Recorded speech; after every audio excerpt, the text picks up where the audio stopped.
नमस्कार। आप सुन रहे हैं यह audio book NSS IT Bombay द्वारा प्रस्तुत चैनल वॉइस फॉर पर्पस पर। तो आज मैं आप लोगों को बताऊंगा एक ऐसे शख्स के बारे में जिन्होंने अपनी विकलांगपनता को भूलकर देश में ऐसी छाप छोड़ी कि आज सब लोग उन्हें याद रखेंगे। उस शख्स का नाम है अरुणिमा सिन्हा। अरुणिमा सिन्हा भारत के राष्ट्रीय स्तर की पूर्व वॉलीबॉल खिलाड़ी तथा माउंट एवरेस्ट फतेह करने वाली पहली विकलांग हैं। अरुणिमा सिन्हा का जन्म 1988 में उत्तर प्रदेश के सुल्तानपुर में हुआ। अरुणिमा की रुचि बचपन से ही स्पोर्ट्स में रही। वे नेशनल वॉलीबॉल प्लेयर भी थीं। उनकी लाइफ में सब कुछ सामान्य चल रहा था, तभी उनके साथ कुछ ऐसा घटित हुआ जिसके चलते उनकी जिंदगी का इतिहास ही बदल गया। क्या थी वह घटना जिसके चलते उन्होंने नए कीर्तिमान रच दिए, आइए जानते हैं। अरुणिमा सिन्हा 11 अप्रैल 2011 को पद्मावती एक्सप्रेस से लखनऊ से दिल्ली जा रही थी। रात के लगभग 1 बजे हुए। कुछ शातिर अपराधी ट्रेन में के डिब्बों में दाखिल हुए और अरुणिमा सिन्हा को अकेला देखकर उनके गले की चेन छीनने का प्रयास करने लगे, जिसका विरोध अरुणिमा सिन्हा ने किया तो उन शातिर चोरों ने अरुणिमा सिन्हा को चलती हुई ट्रेन बरेली के पास बाहर फेंक दिया, जिसकी वजह से अरुणिमा सिन्हा का बायां पैर पटरियों के बीच में आ जाने से कट गया। पूरी रात अरुणिमा सिन्हा कटे हुए पैर के साथ दर्द से चीखती चिल्लाती रही। लगभग 40 से 50 ट्रेन गुजरने के बाद पूरी तरह से अरुणिमा सिन्हा अपने जीवन की आस खो चुकी थी। लेकिन शायद अरुणिमा सिन्हा के जीवन की किस्मत को कुछ और ही मंजूर था। फिर लोगों को इस घटना के पता चलने के बाद इन्हें नई दिल्ली के एम्स में भर्ती करवाया गया, जहां अरुणिमा सिन्हा अपनी जिंदगी और मौत से लगभग 4 महीने तक लड़ती रही और जिंदगी और मौत के इस जंग में अरुणिमा सिन्हा की जीत हुई। फिर अरुणिमा सिन्हा के बाएं पैर को कृत्रिम पैर के सहारे जोड़ दिया गया।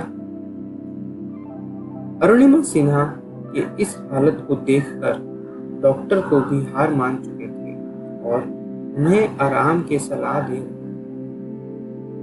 जबकि परिवार वाले और रिश्तेदारों के नजर में अब अरुणिमा सिन्हा कमजोर और विकलांग हो चुकी थी। लेकिन अरुणिमा सिन्हा ने अपने हौसलों को कोई कमी नहीं आने दी और किसी के आगे खुद को बेबस और लाचार घोषित नहीं करना चाहती थी। मंजिल मिल ही जाएगी, भटकते हुए ही सही, गुमराह तो वो लोग हैं जो घर से निकले ही नहीं। अरुणिमा यहीं नहीं रुकी। युवाओं और जीवन में किसी भी प्रकार के अभाव के चलते निराशपूर्ण जीवन जी रहे लोगों में प्रेरणा और उत्साह जगाने के लिए उन्होंने अब दुनिया के सभी 7 महाद्वीपों की सबसे ऊंची चोटियों को लांघने का लक्ष्य तय किया है। इस क्रम से वे अब तक अफ्रीका की किलिमंजारो और यूरोप की एल्ब्रूस चोटी पर तिरंगा लहरा चुकी हैं। दोस्तों, अरुणिमा अगर हार मानकर और लाचार होकर घर पर बैठ जाती तो वो आज अपने घर परिवार के लोगों पर बोझ होती। संपूर्ण जीवन उन्हें दूसरों के सहारे गुजरना पड़ता। लेकिन उनके बुलंद हौसले और आत्मविश्वास ने उन्हें टूटने से बचा लिया। दोस्तों, मुश्किलों तो हर इंसान के जीवन में आती हैं, लेकिन विजय वही होता है जो उन मुश्किलों से बुलंद हौसलों के साथ डटकर मुकाबला करता है। अरुणिमा सिन्हा हमारे देश की शान है और हमें उनसे जीवन में आने वाले दुखों और कठिनाइयों से लड़ने की प्रेरणा लेनी चाहिए। हम तहे दिल से अरुणिमा सिन्हा को सलाम करते हैं। इस तरह अरुणिमा सिन्हा ने वापस लौटने में सफलता हासिल की और सभी को चौंकने पर मजबूर कर दिया।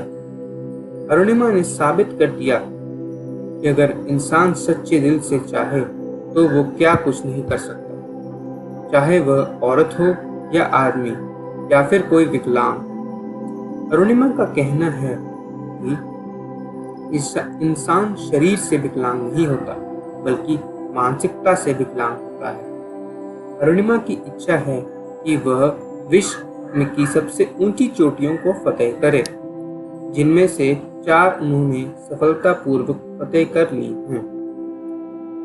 अपराधियों द्वारा चलती ट्रेन से फेंक दिए जाने के कारण एक पैर गंवा चुकने के बावजूद अरुणिमा ने गजब की जीवट का परिचय देते हुए 21 मई 2013 को दुनिया की सबसे ऊंची चोटी माउंट एवरेस्ट को फतेह करके एक नया इतिहास रचते हुए ऐसा करने वाली पहली विकलांग भारतीय महिला होने का रिकॉर्ड अपने नाम कर दिया।